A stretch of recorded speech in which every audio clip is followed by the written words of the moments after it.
from the station taking action for you. This is ABC Action News.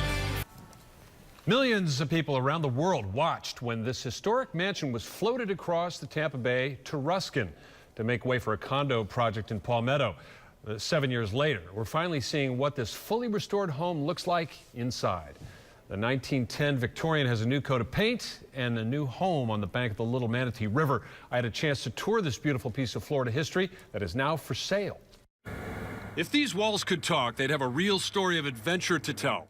Not from the last century, but from just 7 years ago, when the house was floated on a barge under the Sunshine Skyway Bridge and was nearly lost in a storm. So it was a harrowing thing, and we just didn't, the thought that that house could be in the bottom of the bay just really frightened us. As it turned out, the house known as Lamb Manor arrived without a scratch and looks right at home on this 5 acres along the Little Manatee River.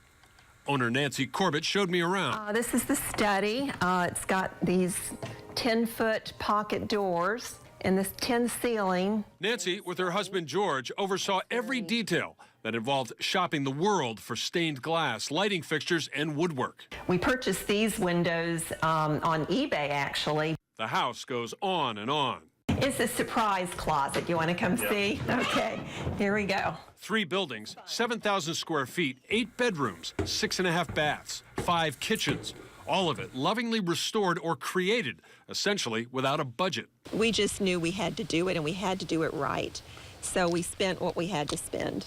That came to $1.9 million in total, which will be more than returned if the Corbetts get the $5 million asking price. Are you throwing the Cocker Spaniel behind you? No Cocker Spaniel. The furniture, yes. It'll take a special kind of buyer who'd rather have a duck pond than a swimming pool, a nature preserve instead of tennis courts, and a house like no other. It's an old house, but it's got this richness to it that it started out with. We just tried to not ruin it and enhance it some.